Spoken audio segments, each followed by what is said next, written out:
My brother calls me his princess and transfers money to me as allowance. His wife, to be misunderstands and thinks I'm his secret lover.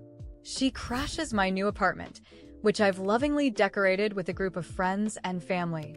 I can't believe you're someone's secret lover when you're so young. I'll teach you a lesson on your parents' behalf. I'm going to spread your illicit relationship online so your teachers and classmates will all know how shameless you are. They trash my new apartment and rip my clothes off. Then they make sure to get my student ID. In the scene as they record me getting bullied, my brother rushes over, his eyes red and bloodshot. Have you guys lost your mind? How dare you bully my sister? It was the finals that week. I came to my brother's new home with a stack of textbooks, hoping to study hard in a quiet environment for the upcoming exams. I had just flipped open my book for a few minutes when someone knocked on the door rapidly. I assumed that the plants I ordered were being delivered, so I opened the door without a second thought. Look, everyone. This is the face of the Mistress Liam has been seeing in secret. As soon as I opened the door, a phone on a selfie stick was practically shoved in my face by a short woman with heavy makeup. Behind her was a large crowd of people. Who are you? You must have the wrong door, I stated with a frown. Before I could finish, they barged in, pushing me inside along with them. Humph. You're the one Liam has been having an affair with, huh? She's not even that pretty. The group of women shot hostile glares at me, and I felt very apprehensive. A wave of unease washed over me. Why are you trespassing into private property? Please leave immediately, I shouted at them anxiously. I tried to grab my phone, but a tall woman with wavy hair snatched it away before I could reach it. Did you want to call for backup? Like I'd let you. She glared at me with a spiteful expression. Then she shrieked, How dare you try to steal my from me, you mistress? I'm going to teach.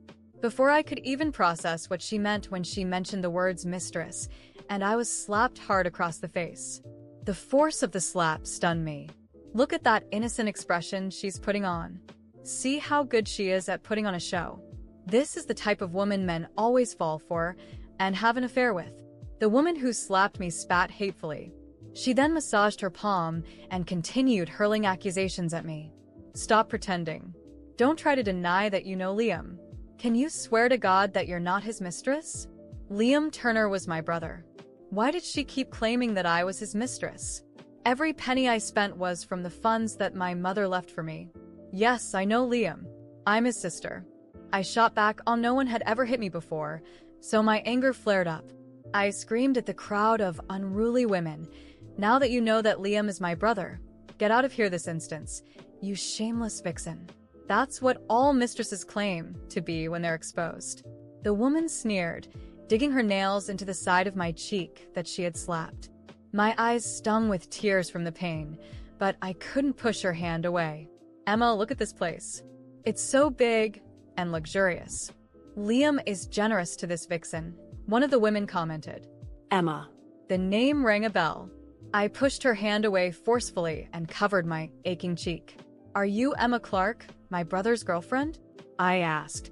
Upon hearing my words, the crowd grew even angrier. You know Emma is Liam's girlfriend, yet you still chose to come between them. Look at this shameless piece of work, everyone. The short lady exclaimed, shoving her phone in my face again. I knew she was live streaming. In my anger, I knocked her phone to the ground. Put away your phone. I'm not a mistress, Emma. Before I could finish, the woman who was live streaming kicked me in the stomach. I stumbled and doubled over in pain. I'm Liam's sister. I'm his real sister, I blurted, my voice strained with pain and anger as I clutched my stomach. Everyone froze and looked at Emma. Does Liam have a sister? Emma's face fell as she answered. Yes, he does have a sister. Could we have made a mistake? If we hit Liam's sister, we're done for. As the crowd of women started doubting themselves, a voice rang out. She's lying. She's not Liam's sister at all. The live streamer Sarah Brown waved my student ID around smugly. Take a look, everyone. The mistress is so cunning.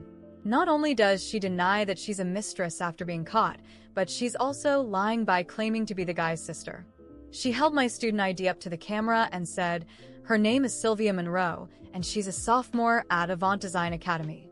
How can you claim to be Liam Turner's sister when you don't even have the same last name? I panicked because she was exposing my personal information online by blatantly showing the internet my student ID. I tried to grab it back, but two women held. Emma became enraged. Feeling that I had tricked her, she slapped me hard. Twice. I felt the world around me spin as the metallic taste of blood filled my mouth. You vixen! How dare you trick me? I'll tear you apart. Emma cried out in a shrill voice as I was pinned down. I couldn't avoid her furious physical blows. We really are siblings, I said weakly. No one believed me. Everyone was fixated on the luxurious decor inside the villa. Liam spared no expense on you. I can't believe he set up such a lavish dwelling for you, Emma said with a sneer as she glanced around. Then she uttered two words coldly. Smash it. Come on, everybody. Keep those live gifts coming. The live gift demolition starts now. Sarah screeched excitedly.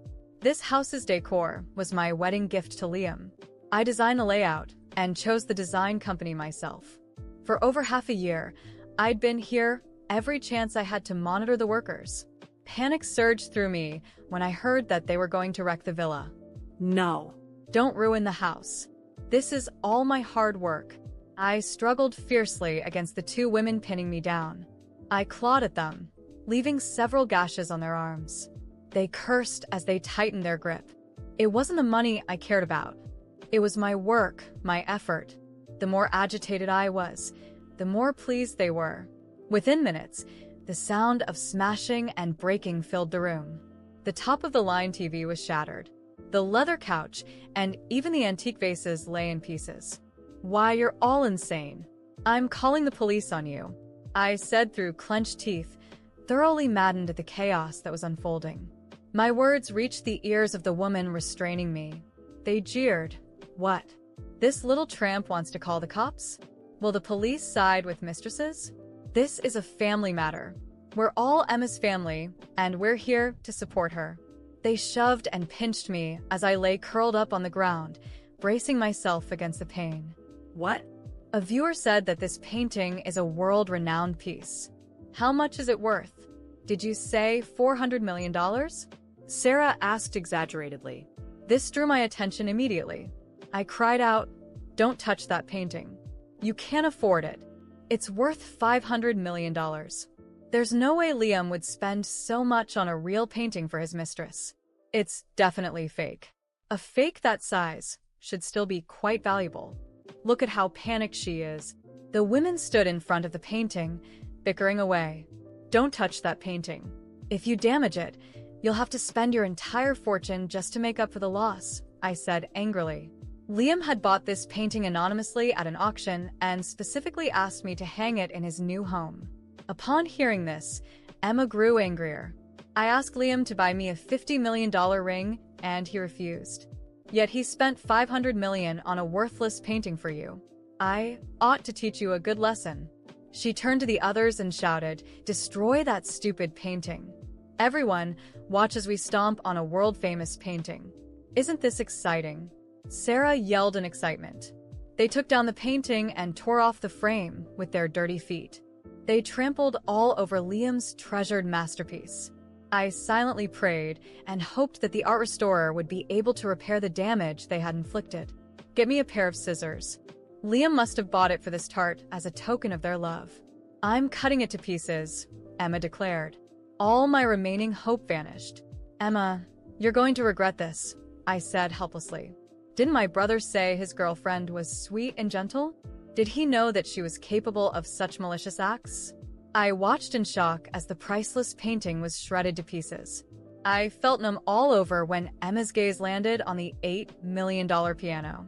Afterward, I shot her a glacial stare.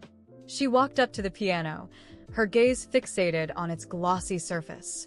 Then she ran her hand over a row of keys. The melodious sound of the piano echoed through the room. Emma's face contorted with fury as she came over to me. She yanked my hair and kicked me repeatedly. "You wretch!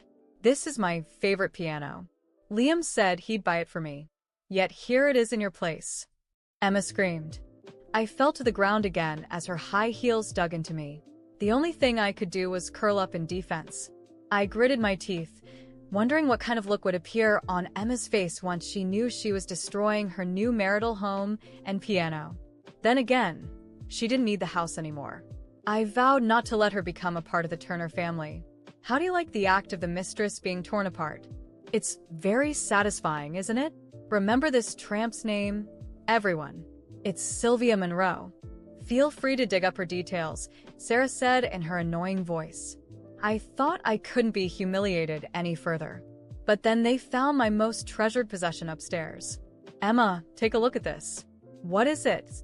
When I saw them holding the velvet box, I forgot all my pain instantly. In fact, I was so panicked that my speech failed me.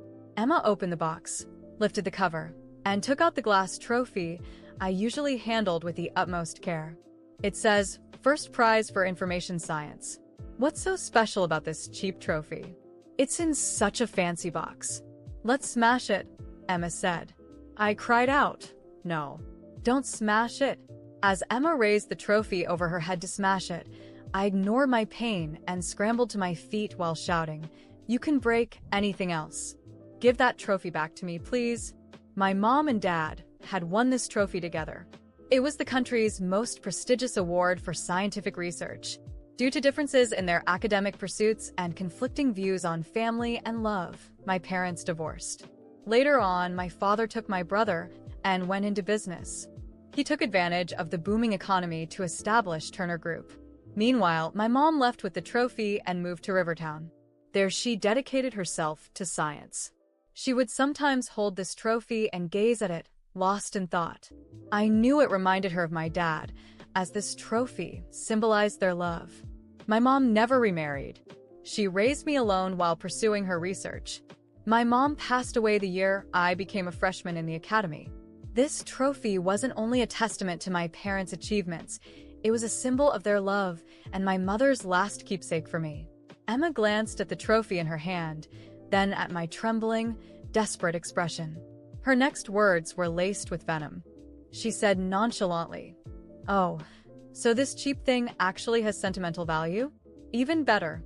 She sneered, waving the trophy just out of my reach, her voice dripping with mockery. "What a shame that it's your mother's last keepsake. Maybe smashing it will help you remember your place." My stomach twisted in a sickening knot as I watched her smirk widen, my heart hammering against my ribs. Every fiber in me was screaming to snatch the trophy from her hands, but the women around me closed in, their mocking laughter blending with the sound of my heartbeat pounding in my ears. I felt trapped, like a caged animal, forced to watch as Emma twisted everything that had once meant love and family into a cruel spectacle. My voice cracked as I pleaded, "Emma, please. Just give it back." You've already destroyed everything else. That trophy is all I have left." But my words only fueled her cruelty. She tilted her head, pretending to consider my request, but I could see the gleam of amusement in her eyes. "Oh, Sylvia, you poor thing," she cooed, twisting the knife deeper with every mocking syllable. "Don't you see? This is all a consequence of your actions. Maybe if you weren't such a little homewrecker, none of this would be happening right now." She leaned closer, her face inches from mine, her voice a low, poisonous whisper. "But I think we both know that Liam never would have bought all of this for his sister. Let's be honest. You had this coming." The word struck me like a physical blow. It was as though she had stripped away my dignity and left me raw, exposed, and humiliated before a crowd of strangers who took perverse pleasure in watching me crumble. I didn't know how to defend myself. I didn't know what words to say, or if any words could even matter to people so lost in their own twisted sense of righteousness. Emma's voice cut through my thoughts. "I think it's time we show her just how little she really matters," she said, her eyes narrowing with a venomous glint. And with one swift, brutal motion, she hurled the trophy to the ground. The shattering sound filled the room, echoing around me as shards of glass scattered across the floor. My mother's last reminder, the symbol of everything she had accomplished, everything she had sacrificed, lay in pieces at my feet. I fell to my knees, reaching out in a daze to gather the fragments, my fingers trembling as I tried to piece together something that was far beyond repair. My vision blurred, and for a moment, the room faded as I was swallowed up by a wave of grief, fury, and despair that threatened to pull me under. Laughter echoed above me. Sarah's voice, shrill and mocking, taunted. Look at her, on her knees, picking up trash. You'd think she was groveling for forgiveness. The women around her snickered, their laughter blending with the distant buzzing of Sarah's live stream, capturing every humiliating second for their twisted audience. One of them sneered, "Guess that family pride of yours isn't worth much, huh, Sylvia?" I clenched my teeth, feeling the sting of their words. But as I looked up, something hardened inside me. I had been raised to be proud, to stand tall, to value the legacy my parents had left me. And here they were, strangers, desecrating everything I held dear with no remorse, no restraint. Slowly, I rose to my feet, the fragments of the trophy clutched in my hand. Blood dripped from where the glass had cut into my skin, but I barely felt it. My gaze met Emma's, my eyes cold and unwavering. "You don't know me," I said, my voice steady.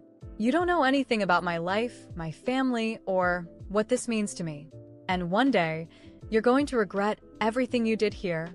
But my words only made her laugh louder. "Regret? Over a girl like you?" She scoffed, glancing at the women around her. "She thinks she's some kind of saint, doesn't she? This whole wrong sister act is just pathetic." The women jeered, their mocking expressions twisting my anger into something sharper, darker. My mind spun, 1,000 thoughts racing through me, each one more desperate and vengeful than the last. I imagined the look on Emma's face when she learned the truth. The shame, the horror when she realized she had destroyed her own future for nothing. And suddenly, a sense of clarity washed over me. They would regret this, every last one of them. But for now, I stood there, bleeding, humiliated, every part of me aching with the weight of what they had taken from me. I watched as they turned their attention to the other objects in the room, their frenzy spiraling out of control. They smashed my mother's antique vases, shredded the family photos, ripped apart the bookshelves, tearing through every part of the life I had carefully built. And when they were done, when there was nothing left to destroy, Emma looked at me one last time, her eyes filled with a twisted satisfaction. "I hope you remember this day, Sylvia. This is what happens when you cross someone like me." And with that, they filed out, leaving behind the wreckage of my home, my life, and everything I had once held dear. I stood there, alone amidst the ruins, the shattered remains of my past, and my dreams scattered around me. But even as the silence settled, even as the emptiness threatened to swallow me whole, I felt something else stir deep within me. A resolve, a fierce determination that burned brighter than any pain they had inflicted. They had taken everything from me, but they hadn't broken me.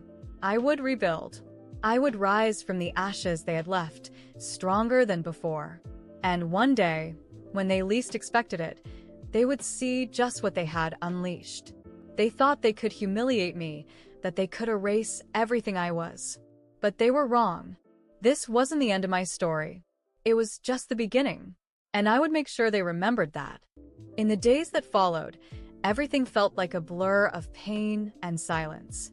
Every corner of my home, destroyed and defiled, seemed to echo with the violence and hatred those women had poured into it. I felt a bitter mix of rage and humiliation, but, above all, an uncontrollable fury was growing within me. They had taken everything from me, my dignity, my home, the last memories of my mother. But there was one thing they hadn't taken: my resolve. Those women would not get away with this. Not after everything they had done. I vowed that each of them would taste the bitterness of their own cruelty. I began to plan meticulously, calculating every step and weighing every detail. I knew confronting them directly could be a mistake. Emma and her friends were masters at twisting the truth, at playing the victim, at spinning things to always look like the wronged ones. No, my revenge had to be slow, calculated, and precise. I needed the world to see their true colors without me having to utter a single word. The first step was to learn everything I could about each of them. Emma, of course, was my priority. Through mutual acquaintances, I learned that she loved flaunting herself at fancy events, relishing being the center of attention on social media, and presenting herself as a morally upright, elegant woman, almost like some modern-day heroine. I wondered what her followers would think if they knew just how far she would go to hold onto her power over someone she saw as a threat. So I started small. I created fake profiles, followed Emma and her friends from a distance, observing every post, every comment, every interaction. I needed to know their weak points, the things they hid that I could use against them. And I knew that, sooner or later, something would come up. It only took a few weeks before I found what I needed. One of Emma's friends, Sarah, the one who live-streamed my humiliation and exposed my personal details, had a thing for lavish parties funded by credit cards with questionable limits. Of course, she never posted about that. But I knew of someone who was familiar with Sarah and her indulgent night escapades, someone who was more than willing to talk for a price. Once I gathered the evidence I needed, I made sure to anonymously spread everything across social media and gossip groups. She tried to keep up an image as a responsible businesswoman, but what followed was a disaster. Her conservative husband was bombarded with messages and screenshots, and her reputation crumbled. Next was Orla, the one who had so gleefully recorded the show in my apartment. I discovered that she was involved in illegal sales, peddling counterfeit items online to a select group of clients. After collecting enough evidence, I filed an anonymous tip to the authorities, and soon, Orla's home was raided. She lost her license, her income, and, unsurprisingly, the trust of many people around her. The public outrage was immense, and her social media accounts were flooded with hateful comments, calling her a criminal and a fraud. But Emma was a different case altogether. She was the centerpiece of it all, the woman who had led the attack, who had destroyed what was left of my parents' legacy in that trophy. I knew I had to be especially meticulous with her, and I was. After weeks of watching her every move, I learned that she had started planning her wedding with Liam. That lit a new kind of fire in me, a renewed sense of rage, but also gave me the perfect opening for my final move.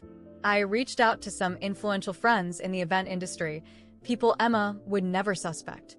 I managed to create a series of seemingly random incidents that began to disrupt her wedding preparations. I invited people who knew her deepest, darkest secrets to high-profile events where I knew she'd be present. And, without her ever suspecting a thing, I began to leave clues about her real character that people would naturally uncover. The breaking point came on her wedding day. Emma, in all her glory, stood there, radiant, like a fairy tale princess beside Liam. I had received an invitation, which I discarded, but I had other plans for that day. The same video Orla had recorded in my apartment still existed, saved in her cloud storage, where she never would have imagined anyone could access it. I hacked into the file and programmed it to play on a projector in the wedding reception hall. The room was packed, hundreds of guests, family, and friends of Emma and Liam. The video started playing suddenly, Emma's and her friends' voices echoing throughout the hall, their insults, the destruction, and finally, the footage of them smashing the trophy that symbolized my parents' life and legacy. Everyone in the hall was frozen, staring in disbelief. Liam, pale and motionless, looked up at the screen, unable to process what he was seeing. Emma's mask was finally coming undone. The room descended into chaos. Whispers quickly escalated to gasps and cries of outrage, with guests casting disapproving glances at Emma, who stood there paralyzed with horror. She tried to deny it, but the evidence was undeniable. There she was, in high definition, her true nature on full display. The perfect bride, the supposedly sweet and loyal woman, was now exposed for the hypocrite and cruel person she truly was. I felt a strange satisfaction watching her world crumble as she had shattered mine. That night, Emma tried desperately to explain, claiming it was all a setup, a conspiracy against her. But no one believed her anymore. Liam, furious and humiliated, stormed out of the hall without a backward glance. The guests whispered, pointed, and Emma was left alone, the very image of the humiliation she had tried to impose on me. Months passed, and Emma's life became a living nightmare. Liam had called off the wedding, and he refused to speak to her.